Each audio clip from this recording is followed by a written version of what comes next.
تو جشن قرآن بھی منائیں، جشن میلاد بھی منائیں، لیکن اس طریقے پر جو اللہ کے محبوب صلی اللہ علیہ وآلہ وسلم نے تعلیم فرمایا، جو صحیح مسلم میں حدیث ہے 2750، جو مشکات میں بھی موجود ہے نفلی روزوں والے چیپٹر کے اندر۔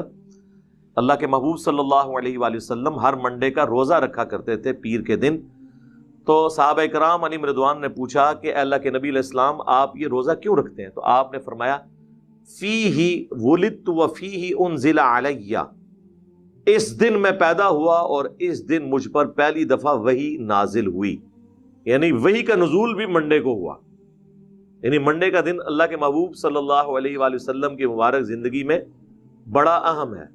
پیدائش منڈے، ہجرت منڈے، وفات منڈے اور نزول قرآن منڈے، اور آپ جشن قرآن اور جشن میلاد سال کے بعد نہیں سر، ہر ویک منایا کرتے تھے منڈے کا روزہ رکھ کے۔ آج تک آپ نے سنا ہے جشن قرآن سال کے بعد منایا جاتا ہو؟ ہاں، جشن قرآن کی بجائے یہ کہا جاتا ہے قرآن حدیث ڈائریکٹ نہیں پڑھنا، گمراہ ہو جاؤ گے، یہ جشن ہو رہا ہوتا ہے۔ تو جشن میلاد منانے کا طریقہ بتا دیا۔ بعض لوگ کہتے ہیں جی ہم اس پر قیاس کرتے ہوئے 12 ربیع الاول کا روزہ رکھ لیں، جس طرح ہمارے یہ دعوت اسلامی والے جن کی پہلے سبز پگڑی تھی اور اب سفید ہو گئی ہے، تو یہ لوگ 12 ربیع الاول کو روزہ رکھتے ہیں باقاعدہ طور پہ نا، اور قیاس کرتے ہیں۔ اب یہ قیاس بڑی دور کا ہے، ہم فتویٰ کو نہیں لگاتے، لیکن کم از کم باقیوں سے یہ بہتر ہے۔ باقی جو ایکٹیویٹیز پرفارم کر رہے ہیں نا، یہ آپ کو جو ڈول ڈمکے نظر آتے ہیں، عجیب و غریب قسم کی حرکات کرتے ہوئے لوگ، وہ دعوت اسلامی کے لوگ نہیں ہوتے۔ ایٹ لیسٹ ان کے اندر اتنا ہے کہ انہوں نے ایک خاص لمٹ کو کراس نہیں کرنا۔ تو وہ ایون آپ دیکھیں اتنی گرمیوں میں بھی ربیع الاول آیا ہوتا ہے، کئی بیچارے بے ہوش بھی ہو جاتے ہیں، روزہ رکھا ہوتا ہے انہوں نے، جلوس میں بھی وہ جا رہے ہوتے ہیں۔ باقی یہ ماڈل بنانا، ماڈلز کے آگے کھڑے ہو کے دعائیں کرنا، پھر ان ماڈلز کو دیکھنے کے لیے مرد و عورت کا اختلاط ہونا، اس کو تو خود بریلوی مکتب کے لوگ، بڑے علماء ناپسند کرتے ہیں۔ الیاس قادری صاحب تو بہت زیادہ مخالفت اس کی کرتے ہیں، لیکن چونکہ اب یہ کلچر ہے، بن چکا ہے، اب اس کے اوپر آپ کوئی قدغن لگانا بڑا مشکل کام ہے۔ تو وہ 12 ربیع الاول کا روزہ رکھتے ہیں، ان کو بھی میں کہتا ہوں بجائے 12 ربیع الاول کا روزہ رکھنے کے آپ منڈے کا روزہ رکھیں۔ آج 10 ربیع الاول ہے، کل 11 ربیع الاول منڈے کے دن آ رہی ہے، تو آپ منڈے کا روزہ رکھیں۔ چلیں اگر ہر مہینے نہیں رکھ سکتے، ہر ویک نہیں رکھ سکتے، سال میں ایک دفعہ رکھ لیں، تو اس سنت پہ عمل کر لیں۔ اکثر لوگ کہتے ہیں جی اب ہم کیا کریں، پھر کس طریقے سے میلاد منائیں؟ تو ایسے میلاد منائیں۔ تو یہ سنت طریقہ ہو گیا۔ اب رہ گیا مروجہ جو طریقہ ہے، جلوس، جھنڈیاں، لائٹنگ، اور وہ عربیوں والے لباس پہنے ہوتے ہیں، لکڑی کی تلواریں اٹھائی ہوتی ہیں۔ آپ پنڈی میں تو چلے جائیں تو وہاں تو آپ کو ایسا ایسا رنگ نظر آئے گا۔ تو اب یہ ساری کی ساری چیزیں ان کو بھی پتہ ہے کہ اللہ کے محبوب صلی اللہ علیہ وآلہ وسلم اور خلفائے راشدین کے زمانے میں نہیں تھی، لیکن وہ پھر اس کے اوپر لیم ایکسکیوز یہ دیتے ہیں کہ دیکھیں نبی الاسلام کے مبارک زمانے میں قالین بھی نہیں بچھائے جاتے تھے مساجد میں، ایئر کنڈیشن نہیں ہوتے تھے، لائٹنگ نہیں ہوتی تھی، مسجد کے محراب، مسجد کے مینار نہیں ہوتے تھے، تو یہ چیزیں بھی تو آپ نے ایکسیپٹ کی ہوئی ہیں۔ ان میں سے کوئی بھی چیز ہم نے دین کے طور پہ ایکسیپٹ نہیں کی ہے، دین کو سپورٹ کرنے کے اعتبار سے کی ہے۔ اصل دین اپنی جگہ ہے۔ یہ نہیں ہوا کہ لائٹنگ سے اور قالین بچھانے سے اور ایک ایئر کنڈیشن لگانے سے نماز کا طریقہ بدل گیا ہو، کہ قیام کی جگہ رکوع کرنا شروع کر دیں اور رکوع کی جگہ سجدہ اور سر جو ہے وہ ہاتھ میں باندھنا شروع کر دیں۔ وہ اصل دین اپنی جگہ پہ ہے۔ آپ بھی منڈے کے دن کا روزہ رکھیں، اس روزے کو آپ کھجور سے افطار کرنا چاہتے ہیں کریں، اس کے بعد آپ نے بریانی کھانی ہے، اگرچہ بریانی کا ثبوت نبی الاسلام کے زمانے میں نہیں ہے تو آپ کھائیں، اے سی والے کمرے میں بیٹھ کے کھائیں، ہم آپ کو کچھ نہیں کہیں گے، کیونکہ اصل اپنی جگہ موجود ہوگی۔ دین کی اصل اپنی جگہ پہ ہونی چاہیے، اس کو سپورٹیو چیزیں ہو سکتی ہیں۔ جس طرح امام بخاری، امام مسلم نے دین کی اصل کو اپنی جگہ رکھا ہے، یہ کتابیں صحابہ نے تو نہیں لکھی، لیکن انہوں نے احادیث کو جمع کیا، تو دین اصل میں اپنی جگہ پہ تھا۔ ہماری یہ ویڈیو بن رہی ہے، یہ دین اصلی جگہ پہ موجود ہے، یہ ایک طریقہ ہے۔ لوگ ہوائی جہاز پہ حج کرنے کے لیے جاتے ہیں، ایک طریقہ ہے۔ الیکٹرانک کاؤنٹر کے اوپر تسبیحات کو شمار کرنا، یہ ایک طریقہ ہے، لیکن تسبیحات وہی ہیں جو نبی الاسلام نے تعلیم فرمائی، اور اس کی اصل ہے وہ حدیث صحیح مسلم کی کہ جس نے اسلام میں اچھی سنت کو جاری کیا، جتنے لوگ اس پر عمل کریں گے اس کا ثواب اسے ملے گا، اور عمل کرنے والوں کے اپنے ثواب میں بھی کمی نہیں ہوگی۔ اور جس نے اسلام میں بری سنت کو جاری کیا، جتنے لوگ اس پہ چلیں گے اس کا وبال سب کا جمع کر کے اس شخص پہ ہوگا، اور ان کا اپنا وبال بھی کم نہیں ہوگا۔ یہ بدعت حسنہ اور سنت حسنہ کا فرق آپ سمجھ لیں۔ یہ سنت حسنہ ہے، بدعت حسنہ نہیں ہے۔ پھر سے کوئی پوچھے نا کہ بری بدعت کون سی ہے، پھر کہتے ہیں جو بھی ہم بدعت ذکر کریں کہتے ہیں یہ اچھی بدعت ہے، ہم کہتے ہیں بری بدعت، تو اللہ کے فضل سے آج تک کوئی بری بدعت کی مثال دے ہی نہیں سکا۔ وہ مثالیں وہ چیزوں کی دیں گے جو آلریڈی اسلام میں حرام ہے۔ وہ کہتے ہیں جی بری بدعت یہ ہے کہ عورتیں بے پردہ ہو کے میلاد کے جلوس میں آ جائیں، تو یہ بدعت تو نہیں میرے بھائی، عورتوں کا بے پردہ ہونا ویسے ہی منع ہے۔ جو آلریڈی شریعت میں کام منع ہے ان کو کوئی پرفارم کرتا ہے اس کو آپ بدعت تو نہیں کہیں گے، وہ تو حرام کام ہے۔ تو ان کو مثال کوئی نہیں ملتی۔ بھائی بخاری مسلم میں واضح حدیث ہے، من احدث فی امرنا ھذا فہو رد، جس نے ہمارے دین جو ہم نے تعلیم کیا ہے اس میں کوئی چیز خود سے داخل کر دی وہ مردود ہے۔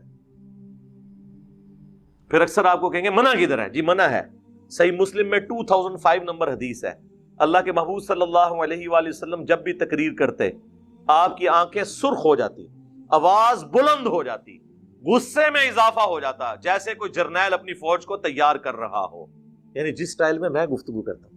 کہتے ہیں غامدی صاحب کی طرح بولا کریں، تو وہ غامدی صاحب کی سنت ہے، میں تو اس شخص کی سنت پہ چلتا ہوں جس کی قبر مدینے میں ہے۔ مسلم شریف ہے سر، مولانا شریف نہیں۔ آنکھیں سرخ ہو جاتی، آواز بلند ہو جاتی، غصے میں اضافہ ہو جاتا، گویا کہ ایک جرنیل اپنی فوج کو تیار کر رہا ہو۔ تو مڑ مڑ کرنے سے دنیا میں چینج نہیں آئی ہے، مڑ مڑتے 1200 سال تو لوگ کر رہے سن، ایک انجینئر کیا آیا ہے ساری تبدیلی آئی ہے۔ اس کی وجہ یہ ہے کہ یہ سنت سٹائل ہے اس طریقے سے گفتگو کرنا، ٹھیک ہو گیا؟ تو اس میں نبی علیہ السلام فرماتے اما بعد فإن خیر الحدیث کتاب اللہ وخیر الہدی ہدی محمد صلی اللہ علیہ وآلہ وسلم وشر الامور محدثاتها وکل محدثۃ بدعہ وکل بدعۃ ضلالہ وکل ضلالۃ فی النار۔ آگاہ ہو جاؤ سب سے بہترین کلام اللہ کی کتاب ہے، سب سے ہدایت یافتہ راستہ محمد صلی اللہ علیہ وآلہ وسلم کا ہے، بدترین کام وہ ہیں جو دین کے اندر نئے داخل کر دیے جاتے ہیں، وہ تمام کام بدعتیں ہیں، تمام بدعتیں گمراہیاں ہیں، اور تمام گمراہیاں جہنم میں لے جانے والی۔ کچھ الفاظ سنن نسائی میں اور جامع ترمذی میں، مین سٹرکچر اس کی صحیح مسلم میں۔ منع کی طرح جی منع ہے کہ جو آپ کام خود داخل کریں گے منع ہے۔ وہ کہتے ہیں جی بتائیں کہ جی یہ چیز نبی علیہ السلام نے حکم کہاں دیا ہے رفع الیدین کا؟ جی دیا حکم، صحیح بخاری میں حدیث ہے، صلو کما رأیتمونی اصلی، نماز اس طرح پڑھو جس طرح مجھے نماز پڑھتے ہوئے دیکھتے ہو۔ اور اس حدیث کے راوی ہیں مالک بن حویرث، اور وہ خود حدیث میں بخاری اور مسلم میں رفع الیدین کے ساتھ طریقہ سکھا رہے ہیں۔ اب مجھے بتائیں جب جنرل بات ہو رہی ہے، صحیح مسلم میں حدیث ہے اللہ تعالیٰ نے مجھے جوامع کلمات کے ساتھ مبعوث کیا ہے، اب آپ نے ایک ایک چیز تو نہیں کہنی کہ میں حکم دیتا ہوں یہ کرو، پھر میں حکم دیتا ہوں یہ کرو، آپ نے جنرل کہہ دیا جس طرح میں نماز پڑھتا ہوں اس طرح نماز پڑھو، اور جو صحابی یہ روایت کر رہا ہے وہ نماز پڑھنے کا طریقہ بتا رہا ہے، تو ہر چیز وہ فنکشن سب کے اوپر اپلائی ہو گیا۔ یہاں پہ بھی جب آپ نے فرمایا کہ جو کام بھی دین میں داخل کیا گیا وہ بدعت ہو، تو سنت حسنہ وہ جائز ہے، میں نے بتایا صحیح بخاری بدعت حسنہ نہیں سنت حسنہ، اور اس کی اصل وہ صحیح مسلم کی حدیث کہ جس نے اسلام میں اچھی سنت کو جاری کیا۔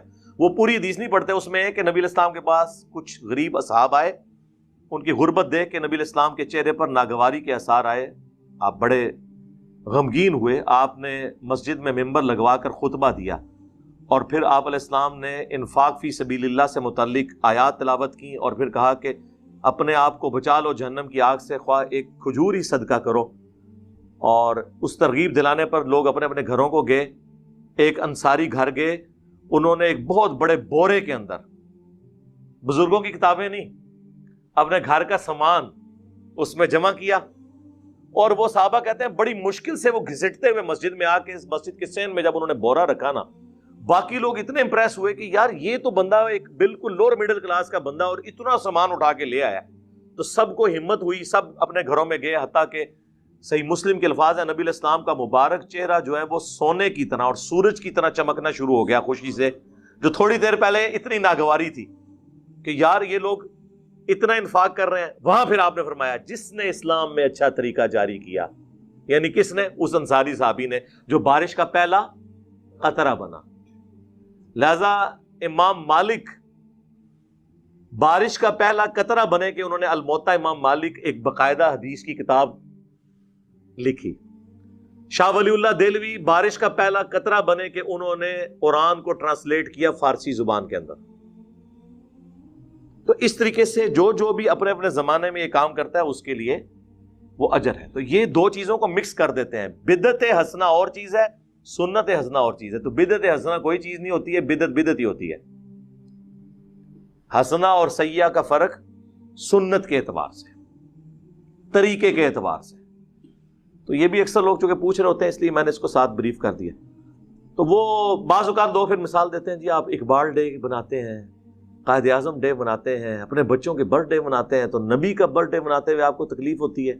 نہیں جناب, ایسا نہیں ہے. رسول اللہ صلی اللہ علیہ وآلہ وسلم چونکہ ایک ریلیجس پرسنالٹی ہیں, آپ کے ساتھ کوئی ایسا عقیدہ منسوب نہیں کیا جائے گا جو آپ کی اجازت کے بغیر ہو رہا ہوگا, کیونکہ وہ پھر وہ دین بن جائے گا. ڈاکٹر اقبال یا محمد علی جناح یا اور پرسنالٹیز, ان کو ہم اپنے پولیٹیکل لیڈرز کے طور پر لے رہے ہوتے ہیں, مذہبی پیشوا کے طور پہ تو نہیں لے رہے ہوتے. تو نبی الاسلام کی پرسنالٹی تو ایک سینسٹیو ایشو ہے نا کہ ہم ان کے ساتھ کوئی چیز ریلیٹ کریں. اور پھر اگر آپ علیہ السلام کے ساتھ کوئی چیز ایسی ریلیٹ کر رہی ہے تو سب سے زیادہ سمجھدار اور عاشقان رسول کون ہے؟ صحابہ اور اہل بیت, اور ان میں بھی سب سے بڑھ کر خلفائے راشدین, جن کے بارے میں جامعہ ترمذی میں, سنن ابی داؤد میں حدیث موجود ہے, میرے بعد تم دین میں نئی نئی بدعتیں دیکھو گے, ان سے بچنا. علیکم بسنتی و سنت الخلفاء الراشدین المہدیین, تم پر میری سنت اور میرے خلفائے راشدین ہدایت یافتہ کی سنت لازم ہے.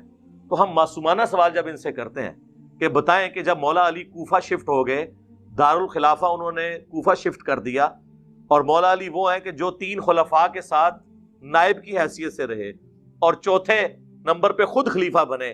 کوئی حدیث کوئی چھپی رہ گئی تھی تو ان تک تو پہنچ گئی. تو جو 5 سال کوفے میں مولا علی رہے, تو وہ جو 5 سال 12 ربیع الاول کا دن آتا تھا, اس میں جو مولا علی جلسہ کرواتے تھے کوفے کی بڑی جامع مسجد کے اندر, اس میں مہمان خصوصی کون ہوتا تھا؟ یہ آگے سے کہیں گے ہیں ایک کرتا ہے سوال, جی اس طرح ہی ہوئے گا جو تسی اے کر کے ساڈے عشق نو چیلنج کرو گے, پھر اسی تے انج ہی پوچھاں گے کہ مولا علی جو ہے وہ نعت کس سے پڑھواتے تھے کوفے کی جامع مسجد میں, تو آپ کو چہرہ لٹکا کے کہ جی اس زمانے سے کچھ نہیں سی ہوتا. تو جو کام اس زمانے میں نہیں ہوتا تھا وہ آپ شروع کر کے اور اس کی بنیاد پہ باقی تمام مکاتب فکر کو گستاخ ڈکلیئر کریں, اور جب جوڈیشری میں بات پیش ہو یعنی ہماری عدالت میں, تو کہیں کہ نہیں جی ہم تو اس سے مستحب سمجھتے ہیں, اگر کوئی نہیں کرتا ہم اسے کوئی گستاخ نہیں کہتے. تو سر پھر آپ یہ شعر جگہ جگہ لکھ کے کیوں لگاتے ہیں؟ نثار تیری چہل پہل پر ہزاروں عیدیں اے ربیع الاول, سوائے ابلیس کے جہاں میں سبھی تو خوشیاں منا رہے ہیں. یہ مفتی احمد یار خان نعیمی صاحب جن کا مزار گجرات میں ہے, جنہوں نے جال حق کتاب لکھی ہے, ان کا یہ شعر ہے. آپ نے پوری امت کو ابلیس بنا دیا. صحابہ تابعین تبع تابعین کے مبارک دور میں جتنے مسلمان ہیں ان کو ابلیس کہہ دیا, کیونکہ وہ آپ کے طریقے پہ تو میلاد نہیں مناتے تھے. تو وہ تو وہی طریقہ تھا جو صحیح مسلم میں ہے 2750, فیہ ولدت و فیہ انزل علیہ, میں پیر کا روزہ اس لیے رکھتا ہوں کہ اس دن میں پیدا ہوا اور اس دن مجھ پر پہلی وہی نازل ہوئی. تو بتائیں پھر مولا علی نے کس طریقے سے میلاد منایا ہے؟ پھر آپ کو یہ ڈھیلا سا منہ بنا کے بتائیں گے کہ جی ہاں جی وہ اعلیٰ حضرت نے بھی فتاوی رضویہ میں لکھا ہے, ہمارے بزرگ بھی بتاتے ہیں کہ ایک ایوبی بادشاہ تھے, اہل سنت تھے. یہ اہل حدیث جو کہتے ہیں نا شیعہ نے شروع کروایا, شیعہ نے نہیں شروع کیا. آپ گوگل میں بھی جا کے لکھیں تو پوری ہسٹری اس کی آ جائے گی آپ کو ویکیپیڈیا کے اندر. یہ ایک سنی بادشاہ تھے, الملک المظفر. ایوبی سلطنت جو چلی تھی نا, اب تو ارطغرل ڈرامے میں آپ کو پتہ چل گیا ہوگا ایوبی اور عثمانی وہ والے فرق, وہ بھی اس میں بتا رہے ہیں. ایوبی سلطنت کے یہ ایک تھے بادشاہ, 630 ہجری میں فوت ہوئے ہیں, اور عیسوی اعتبار سے 1033 عیسوی, آج چل رہا ہے یہ 2021, تو آلموسٹ آپ سمجھ لیں 1000 سال پہلے کی بات ہے. تو انہوں نے 604 ہجری کے اندر پہلی دفعہ ان کو کسی نے, ظاہر ہے جی جب آپ کو کرنے کو کوئی کام نہ ہو تو پھر کوئی نہ کچھ چیز سوچتی ہے. تو انہوں نے 12 ربیع الاول کے دن علماء کو جمع کیا اور